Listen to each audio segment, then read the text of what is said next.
हरि ओम बेटा। देखिए, ये आपकी समस्या है। आपने भगवान ही आपकी समस्या का समाधान करेंगे। कि आपका प्रश्न है कि घर की कलह हमारे बच्चों पर बुरा प्रभाव डाल रही है, कुछ मार्गदर्शन कीजिए। सच है बेटा, अगर जो है ये घर की कलहों का प्रभाव बच्चों के ऊपर बहुत पड़ता है। जब माँ बाप, घर के परिवार वाले, जब माँ बाप शांत रहते हैं तो बच्चे भी शांत रहते हैं, वही प्रभाव उनके ऊपर भी पड़ता है। बाद में जब खुद माँ बाप की इज्जत हम करते हैं तो बच्चे भी हमारी इज्जत करते हैं, ये सोच ले, वही सीखते हैं। जैसे देखते हैं वैसे ही बच्चे सीखते हैं, वैसे ही उसी रंग में ढल जाते हैं वैसे। और बच्चों के लिए माँ बाप को बहुत बड़ी तपस्या करनी पड़ती है। अगर माँ बाप जल्दी सो जाएंगे तो बच्चे भी जल्दी ही सो जाएंगे, ये प्रभाव पड़ता है। और देर रात तक का माँ बाप जो है पढ़ने के लिए उनको प्रेरित करते रहेंगे। नहीं कि हम टीवी खोल के बैठे बच्चों से कहे पढ़ो तो पढ़ेंगे, नहीं पढ़ेंगे ना। जब तक छोटे हैं, छोटा पौधा होता है तभी उसको जो है, लोग कहते नहीं है छोटा पौधा छोटा पेड़ लगाया जाता तो उसके किनारे किनारे बाड़ लगानी पड़ती है उसको, कि छोटे कोई जानवर, बकरी, गाय भैंस उसको चर ना जाए। ऐसे बच्चों के ऊपर ये हमारे संस्कार उसको चर ना जाए कहीं, उनको संस्कार की बाड़ लगानी पड़ती है उनके ऊपर। कहीं पहले के लोग होते थे, कोई भी बात दादी नानी को हमने देखा है बात करती थी तो हम लोगों को भगा देती कि तुम लोग में चलो हटो। ऐसा ना हो कहीं इनको लोगों की इस बात का छाप पड़ जाए, सुन लें। कोई भी बात होती थी तो बच्चों के सामने नहीं करती थी, हमने दादी नानी से सीखा है यही। हमने देखा दादी जब हम लोगों को, जब कोई भी भगवान संबंधी बात करती थी, कोई कथा सुनाने गोद में बैठा करके, कहीं अनसुईया की कहानी सुनाती थी तो कहीं रावण की कहानी सुनाती थी। यही हमने देखा, माँ के संस्कार यही होते थे, दादी के संस्कार, माँ के संस्कार हम लोगों को पड़े। भगवत संबंधी बात करती थी, हमेशा कोई दूसरी बात नहीं करती थी, यही बात करती थी। तो बच्चों के अंदर अच्छे संस्कार भरने के लिए, राम का उनको संस्कार डालने के लिए, राम पर संबंधी, दो भाई हैं आपस में लड़ते हैं तो माँ बाप ही उनको कहते हैं कि देख, बड़े से कहते देख तू राम है। और राम बहुत बर्दाश्त करता है हर गलती को। और जो है छोटे से समझाते हैं कि देखो, छोटा बच्चा जो होता है वो जो है छोटा भाई लक्ष्मण की तरह होता है, और राम के अंदर बड़ी क्षमता होती, राम सब कुछ सहन करता है, सब सह लेता है। ऐसे जो है तुम भी अगर अच्छे संस्कार, अच्छी बातें उनके अंदर नहीं भरोगे तो बुरे संस्कार पड़ेंगे, उसके बुरा प्रभाव पड़ेगा। माँ बाप सही रहेंगे तो वो भी आगे चल के, अब आपके संस्कार, जब आप अपने माँ बाप की इज्जत करते हैं, कोई जवाब नहीं देंगे, दुर्वचन नहीं कहेंगे माँ बाप को अपने, तो वो भी ऐसे सीखेंगे कि हमारी दादी से हमारी माँ ने कभी जवाब नहीं दिया, हमारे बाबा से हमारे पिताजी ने कभी उलट करके जवाब नहीं दिया है। ऐसे हमको भी इसी तरह जो है करना है अपने पापा से। और बच्चे भी होते हैं, यही बच्चे जो होते हैं सबका अदब करते हैं। कुछ बच्चे तो अक्सर करके बच्चे ही होते हैं, बच्चे जो होते हैं ना, सारी बातें स्कूल से भी आएंगे माँ से ही कहेंगे, कोई चीज़ की कमी होगी, पेंसिल नहीं रहेगा, जूता मोजा जो कुछ भी, कापी किताबें सब माँ से बताएंगे, माँ से कहेंगे। लेकिन माँ के अंदर जो होता है ना, तो माँ क्या कहेगी उस वक़्त? अगर कुछ कहना चाहते हैं, खेल हुआ, कोई लड़ाई हुआ, कुछ हुआ, तो माँ भी उसको समझती नहीं, कहेंगे अच्छा चलो ड्रेस उतार लो, अपने कपड़े उतारो, मैं खाना बना रही हूँ, पहले जो है तुम खाना खा लो, फिर सुनेंगे तुम्हारी कथा। बच्चा जो है अंदर घुट जाता है, उसको कह रहा सुनो उसकी बात, किसी ने कुछ कहा तो उसकी बात सुन लो पहले।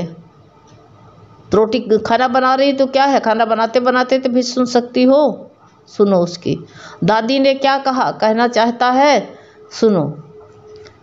पापा ने हमको डांटा, तुम सुनो, कोई बात नहीं बेटा, बड़े हैं, तुम्हारे अच्छे के लिए कह रहे हैं, पापा डांटते हैं तो क्या तुमको दुश्मनी की वजह से?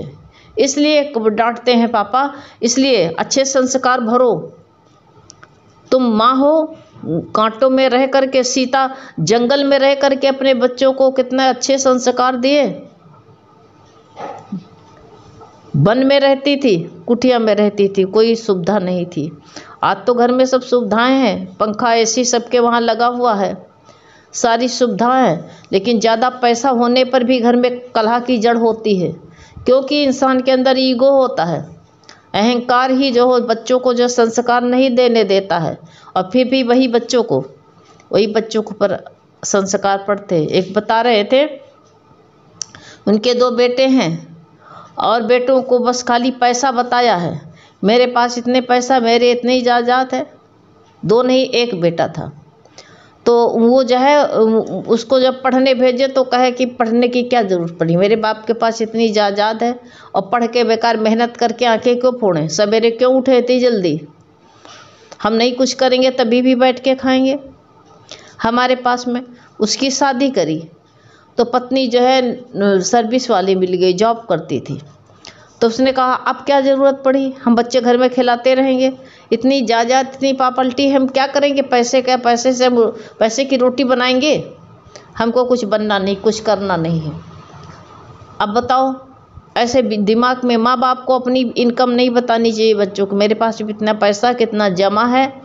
वो जो अहंकार में फूल जाते हैं। ऐसे भी बच्चे के जो है अहंकार में कहते हैं हमारे बराबर किसी के पास में पैसे है, यही हम अपने बच्चों से कहते हैं, तो बच्चा जो है उसके अंदर भी इसका भी बुरा असर पड़ता है। अगर जो है पिता पत्नी को जो है शब्द कुशब्द गाली दे करके, माँ बहन की गाली दे करके बात करता है, उसमें ये भी संस्कार बच्चे के ऊपर बहुत पड़ते हैं।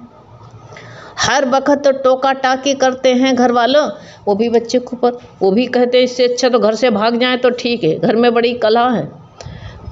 उनके अंदर जो है ये ऐसा क्रोध पनपने लगता है, ऐसे विचार पनपने लगता है, ऐसे संकल्प पनपने लगते हैं।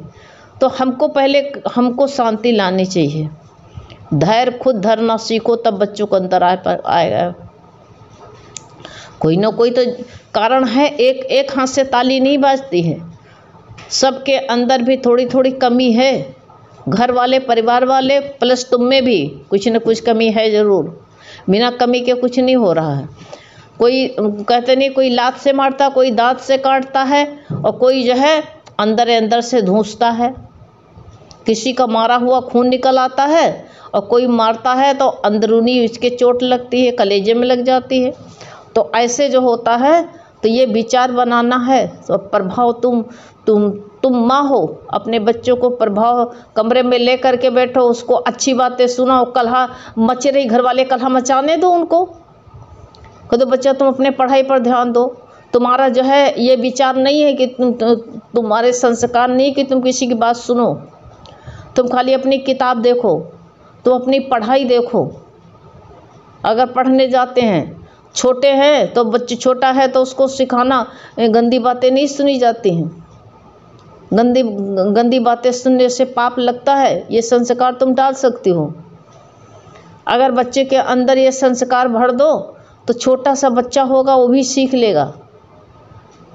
बच्चा जो है, एक माँ ने अपने बच्चे को कहा किसी की सामान छूने में पाप लगता है। मेरी नातिन थी, छोटी एकदम, थोड़ी बोलने लगी थी, तो कहा, और नाती जो था वो दौड़ के पर्स ढूंढने लगता। तो माँ ने कहा कि देखो किसी के पर्स छूना पाप लगता है, छूना नहीं चाहिए। तो वो छोटी सी थी, थोड़ा थोड़ा बोलने लगी थी, तो कहती है छू रही है, इसको पाप लगेगा नानी। वो चोरी से पर्स छू लिया, देख रहा होगा कुछ, इसको पाप लगेगा नानी, ये छू रही है, मतलब सही बोल नहीं पाती, छू रहा कि छू रही है, इसको पाप लगेगा। तो बच्चे के अंदर कितने जल्दी उसके अंदर छाप लग गई। माँ जो कहती है ये जन्म जन्मांतर के लिए संस्कार बन जाता है। माँ ने जो भर दिया, बचपन से बच्चा छोटा है तो उसको बताओ पाप लगता है, गंदी बातें सुनने में, गाली सुनने में, लड़ाई नहीं सुनना चाहिए। बच्चों को जो है पढ़ाई देखना चाहिए, अच्छी बातें सुनना चाहिए, ये संस्कार भरो हैं। वो देखिए कितना पिता का भक्त चोर था, वो चोरी करने जाता था और उसका परिवार चोरी खुद करता था। तो देखिए उसने इतना संस्कार ठास ठास के भर दिया था, अपने बच्चों को समझाया कि बेटा देखो हम लोग चोर हैं, हम लोगों को कहीं जहाँ कथा भागवत होती हो वहाँ बिल्कुल जाना नहीं चाहिए, उस गली से गुजरना नहीं। तो बच्चे ने कहा पिताजी अगर मान लो हम जाएं रास्ते में और कहीं अचानक से निकले, कथा हो रही हुए, भागवत हो रही हुए, तो कहा बेटा कान में उंगली लगा लेना, सुनना नहीं बर्बाद हो जाओगे। अब जब पिता ने ये बात कह दी तो पितर भक्त था, उसके अंदर ये बात बैठ गई बच्चे के अंदर, और बच्चा जो है कहीं चोरी करने, छोटा था चोरी करने निकला, क्योंकि संस्कार डाल दिए थे चोरी करने के लिए निकला। तो देखा भाई लाउड स्पीकर लगा हुआ था, जिस गली से गया तो पंडित जी कथा सुना रहे थे, कोई गली नहीं थी, उसी गली से निकलना था। अब निकलना था तो जो है इसने जब ये कथा पंडित जी की कर रहा था तो ये एक शब्द चल रहा कि कोई देखे न देखे परमात्मा तो देख रहा है। तो जैसे वो उस गली से गुजरा, एक ही शब्द सुना कि परमात्मा भगवान तो देखता है, बस झट से कान में उंगली डाल ली। नहीं, पहले नहीं डाली, देखा कथा हो रही तो कान में उंगली डाल के निकलने लगा, भागने लगा। तो भगवान भी कभी मजाक करता है ना, तो भगवान ने क्या किया, उसके आगे एक कांटा फेंक दिया। जब कांटा फेंक दिया तो उसके पैर में चुभ गया।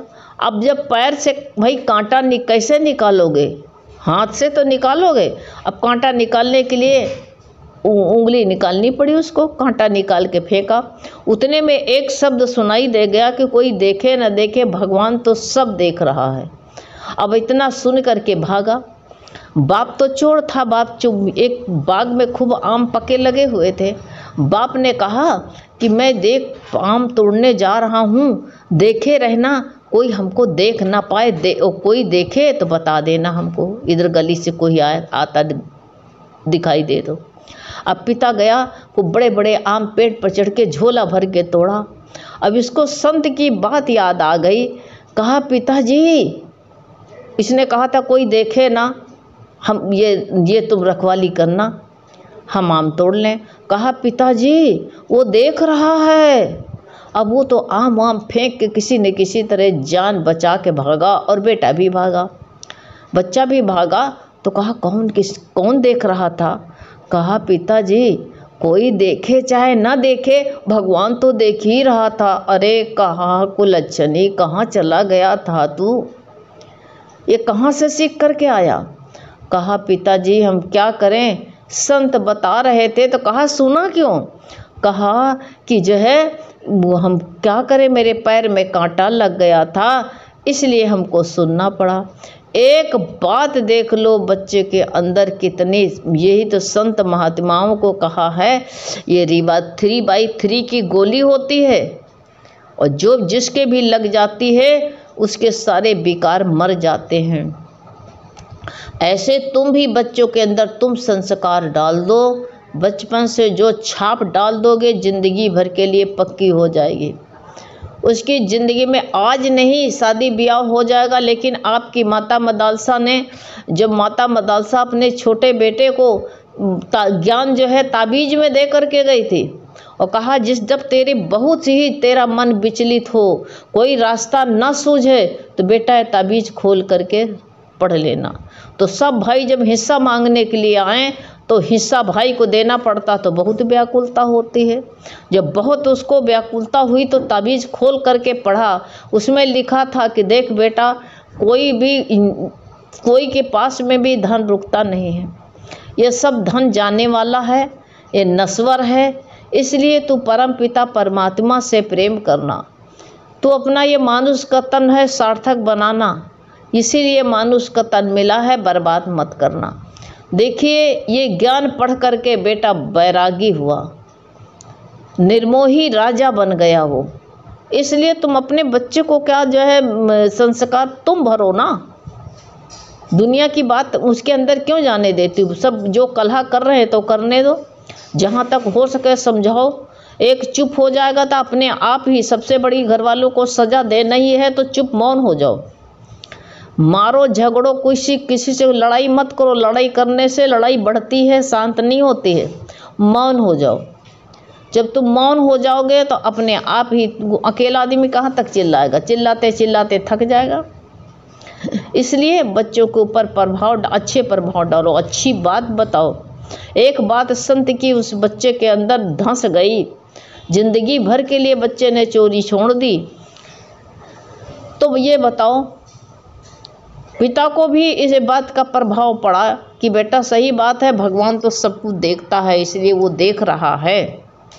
इसलिए जो तुम भी कहो कि अच्छी गंदी बातें नहीं सुननी चाहिए। अच्छी बात, बेटा तुम अपना भविष्य बनाओ, अपने तुम ही क्रोध में आ जाती हो, तुम ही जो गुस्सा करती हो।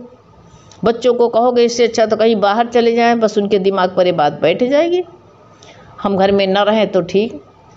घर में तुम घर छोड़ दोगे, लेकिन जो है मन तो साथ ही रहेगा। तन से छोड़ोगे, मन तुम्हारा साथ चला जाएगा। इसलिए जो है इसकी चिंता मत करो। हरि ओम।